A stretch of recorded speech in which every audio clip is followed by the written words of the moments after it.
石垣様、ご講演誠にありがとうございました。続きましては、国土交通省国土政策局担当の大臣官房審議官、藤田正君により基調講演を行います。藤田審議官、よろしくお願いいたします。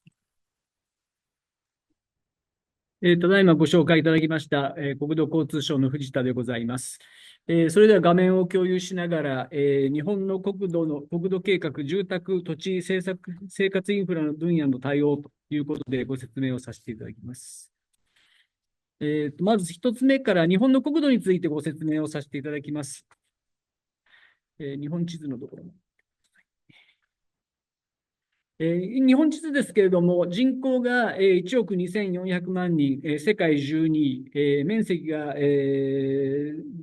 37万8000平方キロというようなことで、世界61位ですが、排他的経済水域 EEZ につきましては、約447万平方キロありまして、世界第6位という海洋国家ということになります。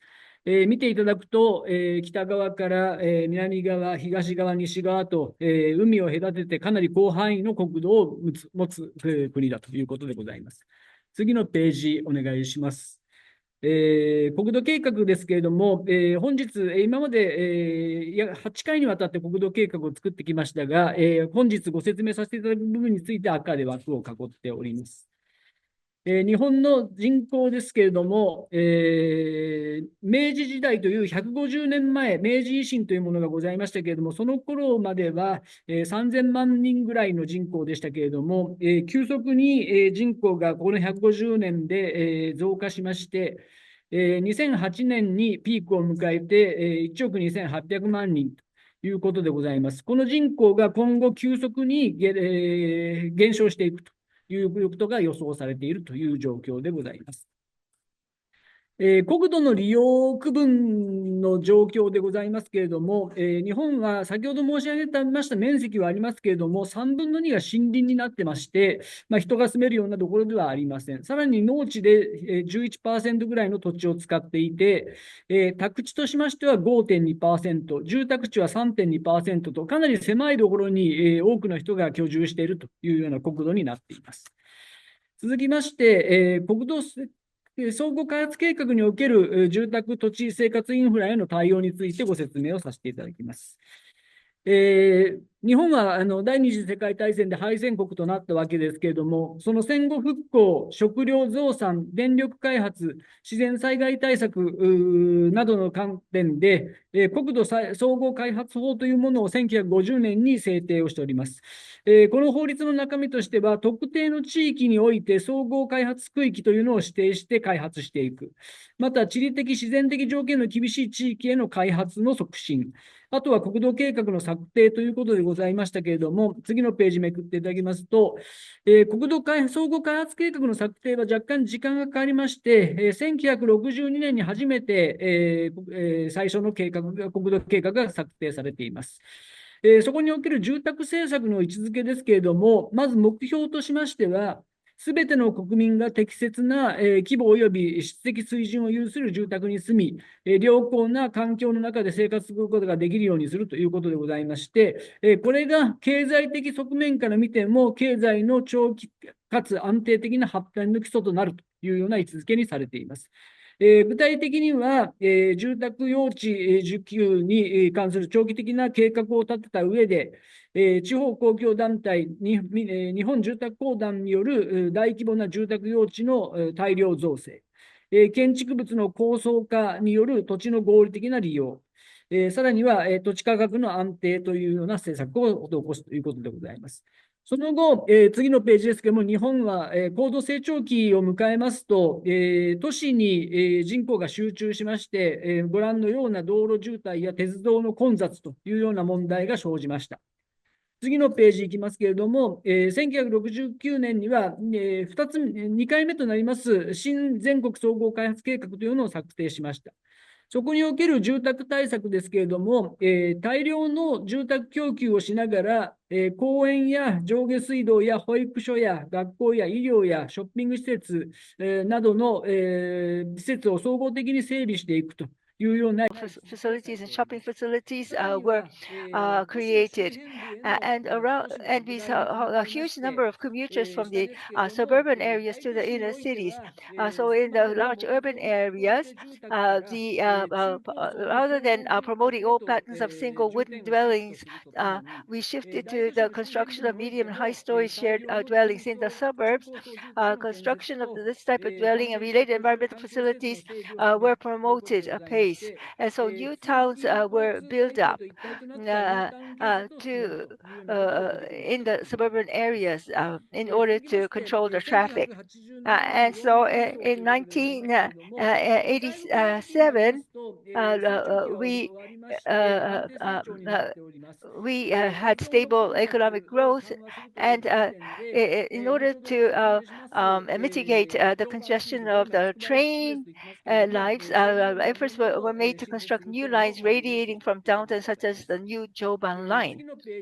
Going on to the next page, this is the legislation of housing construction plans. In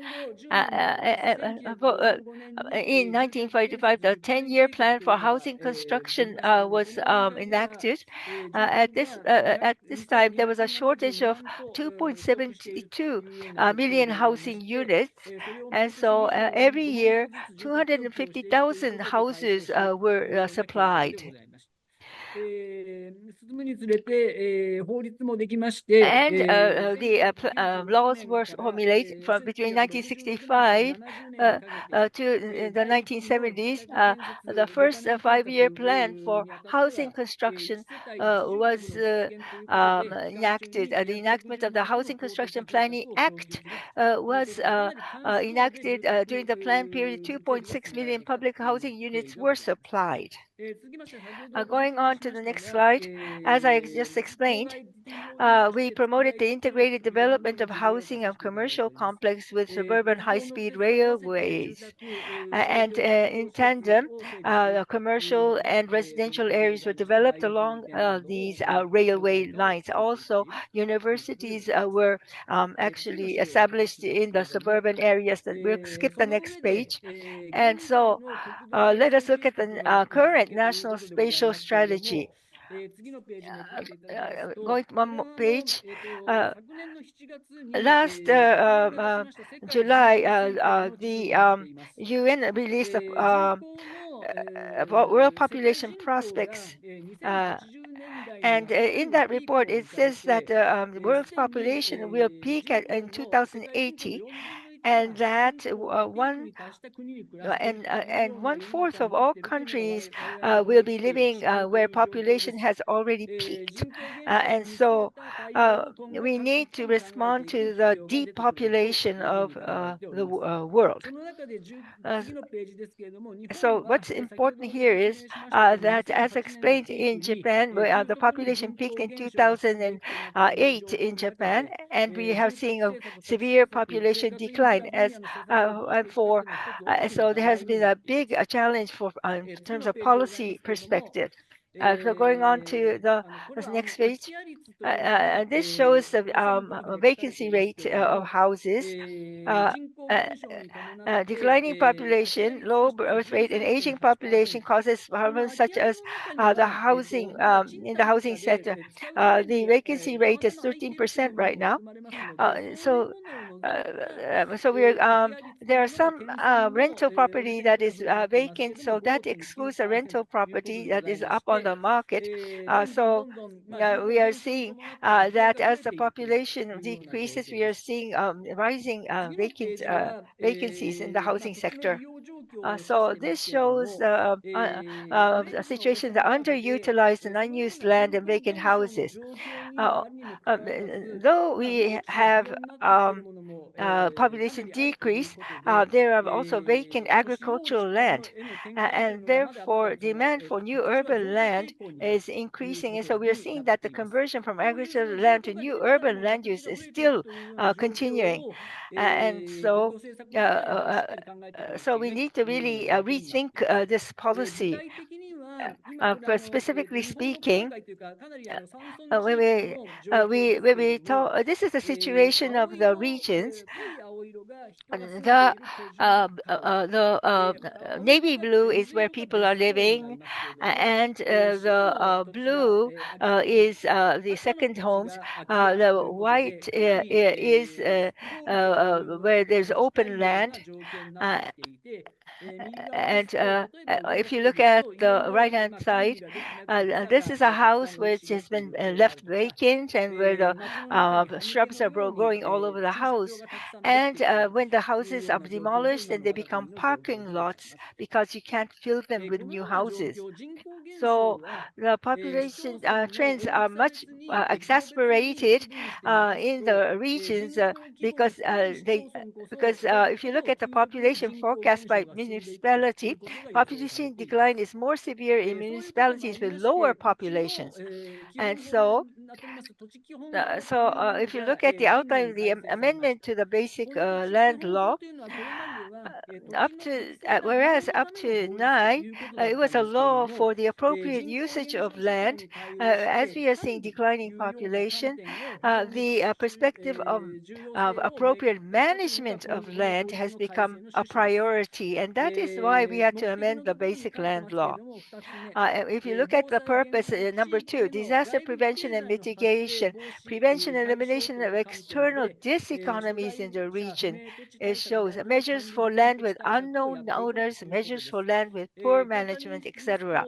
In the crux, when a house becomes vacant, then it's an obstacle for when a disaster occurs. Also, it can arsonists could set it on fire, and so it is important that the owner appropriately manage the vacant lots. And so we have ensured that all homeowners are held accountable. In the case, it is not very clear who the owner of the property is. And therefore, we need to clarify the boundaries of the land in order to ascertain who the actual owners of these vacant lands are. In 1923, we actually changed our civil codes in order to allow the municipalities to and the courts to appoint a manager of these lands where the owner is not clear and where the land or the houses have not been managed. The courts can step in and appoint a manager for that land. And so we believe that moving forward, the restrictions on vacant lands and vacant houses will become more and more strict. So in the National Spatial Strategy, how are we addressing these issues? For the vacant houses, we are promoting the utilization of such vacant lands as for land, we have amended the basic land law. So it is difficult to manage all of these vacant lands. And so for agricultural land, we have prioritized them for management. So we have designated that agricultural land will be differently managed from urban developed land that has been developed for housing purposes. And so